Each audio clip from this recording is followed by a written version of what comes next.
The Great Commission is not a suggestion. What if the last words of Jesus became our last priority?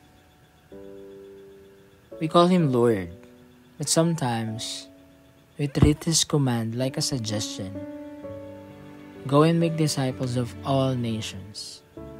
Hindi siya nagsabi na if you have time lang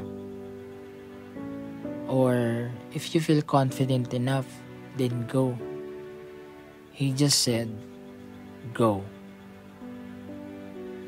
Pero minsan, mas madali kasi magstay, di ba? Mas komportable. Baka hindi pa ako ready. Baka ayaw nila. Baka hindi ko masabi ng tama. Pero ang tanong, kailan nga ba tayo magiging ready?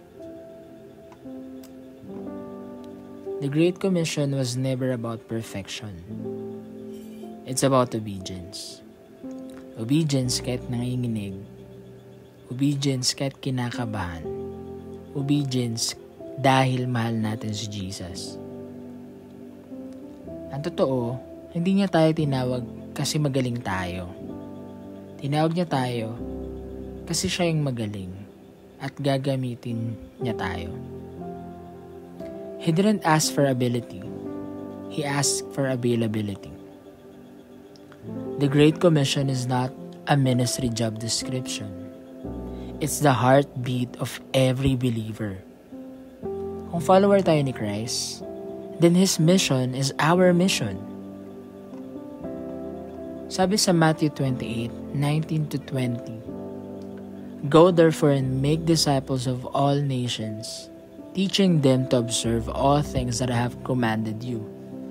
And lo, I will be with you always. Ang sarap pakinggan ng huling part na yun, no? I am with you always. Hindi lang tuwing Sabado-Linggo o kaya MWF, pero palagi daw. Hindi niya tayo pinapapunta ng mag-isa. He goes with us. Ang sarap.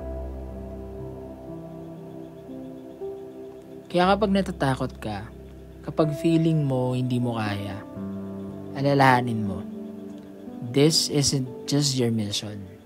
It's His. At kung kasama natin siya, there's nothing to fear. Tayo ang hands and feet ni Jesus sa mundo ngayon. Tayo ang magdadala ng pag-asa sa mga sugatang puso.